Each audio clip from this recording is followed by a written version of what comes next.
তুমি জানতেই পারো না তোমায় কত ভালোবেসেছি।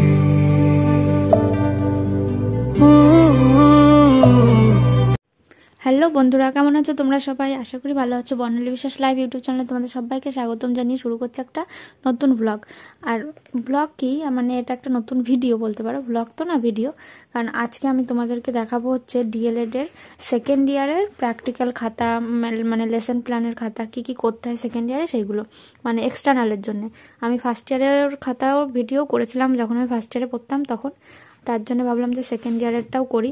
কারণ অনেকেই আছো যারা আমার ভিডিও দেখো, তারা ডিএলএড করছো বা ভবিষ্যতেও করবে। এখন হয়তো ফার্স্ট ইয়ারে পড়ছো, যখন সেকেন্ড ইয়ারে পড়বে তখন এই ভিডিওটা তোমাদের কাজে লাগবে। তার জন্য ভিডিওটা শুরু করছি। চলো ভিডিওটা স্টার্ট করা যাক। প্রথমেই আমি তোমাদেরকে দেখাবো হচ্ছে, এটা হচ্ছে একটা লেসন প্ল্যানের খাতা। মানে ডিএলএড এর সেকেন্ড ইয়ারে ফার্স্ট ইয়ারে যেমন লেসন প্ল্যান করতে হয় এক্সটার্নাল ইন্টারনালের জন্য, এখানে কিন্তু সেকেন্ড ইয়ারের জন্য সেকেন্ড ইয়ারেও লেসন প্ল্যান করতে হয়। কিন্তু সেকেন্ড ইয়ারে 40টা লেসন প্ল্যান করতে হয় ইন্টারনাল আর এক্সটার্নাল দুটোর জন্যই। কারণ এই খাতাটা ইন্টারনালে যেমন কলেজের স্যার ম্যামরা দেখবে, তেমন এক্সটার্নালের যে স্যার আসবেন, স্যার বা ম্যাম, তিনিও দেখবেন। আর এই খাতাটার এই যে এটা হচ্ছে স্পাইরাল করে রেখেছি, এখানে 40টা লেসন প্ল্যান আছে। যে এটা হচ্ছে ফ্রন্ট পেজ, এটা আমাদের কলেজের ফ্রন্ট পেজ, যে যে কলেজে পড়ে তার সেই ফ্রন্ট পেজ থাকবে।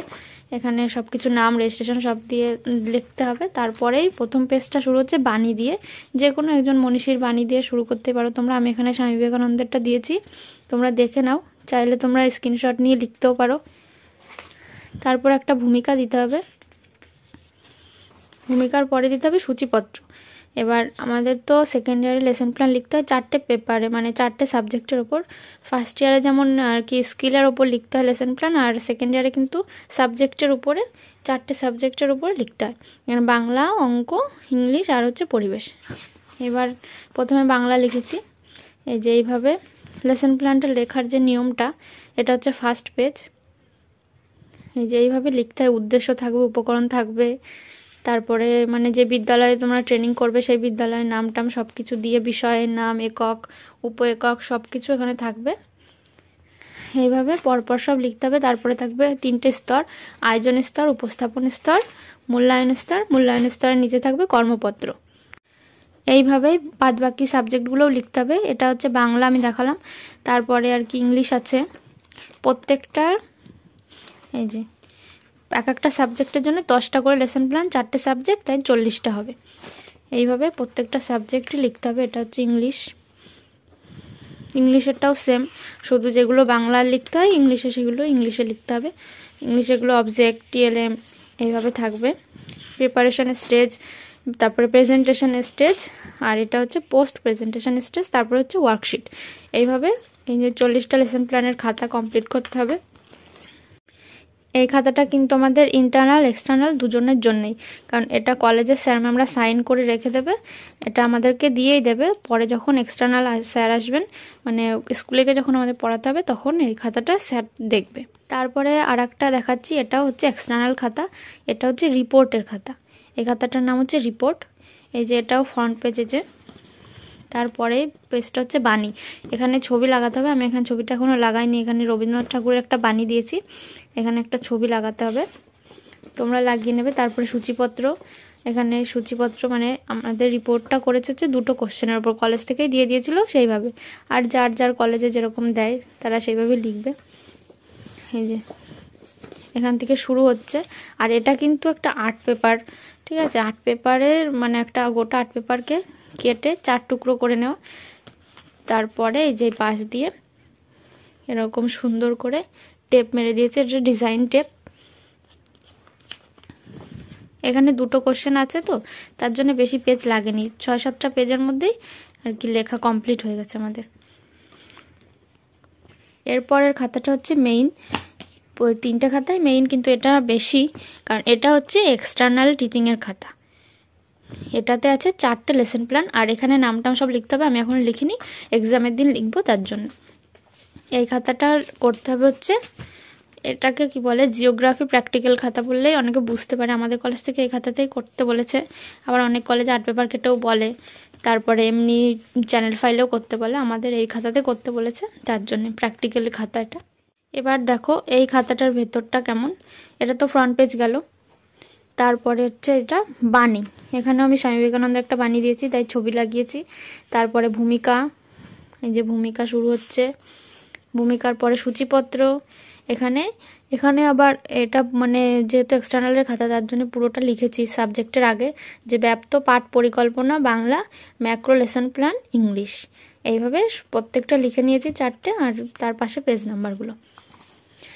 এবার প্রথমটা যেহেতু শুরু হচ্ছে তার জন্য এই যে ব্যাপ্ত পাঠ পরিকল্পনা বাংলা বলে লেখা, যাতে যে স্যারটা দেখবেন উনি ভালো করে বুঝতে পারে যে এটা বাংলা শুরু হচ্ছে, তারপরে অন্য সাবজেক্ট, এইভাবে পরপর প্রত্যেকটার আগে এটা যেমন বাংলা দিয়েছি তাই বাংলা, তারপরটা ইংলিশ, তারপরে অঙ্ক, পরিবেশ, এইভাবে প্রত্যেকটা পেজে লিখতে হবে প্রত্যেকটা সাবজেক্ট শুরু হওয়ার আগে।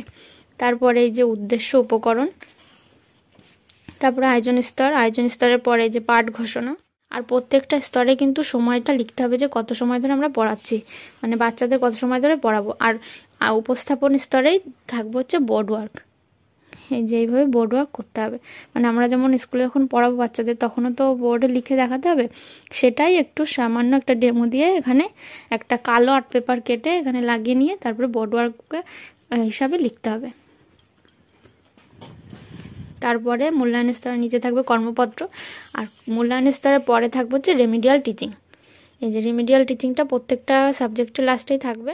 এই রেমিডিয়াল টিচিংটা দেওয়ার কারণ হচ্ছে মানে শ্রেণীকক্ষে তো সব বাচ্চা সমান হয় না, সবাই তো সঠিকভাবে বুঝতে পারে না। এবার যারা একটু পিছিয়ে পড়া স্টুডেন্ট থাকবে তাদের জন্য এটা আমাদের করতেই হবে। মানে আমরা ক্লাসেও যখন ক্লাস নেব তখন তো সবাই বুঝতে পারবে না, যারা কম বুঝতে পারবে বা একদম বুঝতে পারবে না তাদের জন্য এই রিমিডিয়াল টিচিংয়ের ব্যবস্থা, তারা যেভাবে বুঝতে পারে সেইভাবে আমাদের পড়াতে হবে। আর তাদের জন্য এই যে কয়েকটা প্রশ্ন দিয়ে কর্মপত্র তৈরি করতে হবে। দেখো এরপরে আমি ইংলিশ সাবজেক্টটা শুরু হচ্ছে, তার জন্য এখানে ম্যাক্রো লেসন প্ল্যান ইংলিশ বলে লিখেছি। এটা একটু মার্কার দিয়ে ডিপ করে নিতে হবে, তাহলে আরও সুন্দর লাগবে। এইভাবেও বাংলাটা যেমন করেছি ইংলিশেও তাই সব কিছু। এই যে ইংলিশেও বোর্ড ওয়ার্ক আছে, এখানে ওয়ার্কশিট আছে, আর এখানেও এই যে রেমিডিয়াল টিচিং প্রত্যেকটা সাবজেক্টেই থাকবে। এবার শুরু হচ্ছে গণিত, গণিতেও সেম আয়োজন স্তর, তারপর উপস্থাপন স্তরে যে বোর্ড ওয়ার্ক, তারপরে মূল্যায়ন স্তর, তারপরে যেটা রেমিডিয়াল টিচিং শুরু। রেমিডিয়াল টিচিংয়ের পরে শুরু হচ্ছে আমাদের পরিবেশ। পরিবেশেরও এখানে আমি করেছি হচ্ছে খাদ্যের ভালো মন্দ,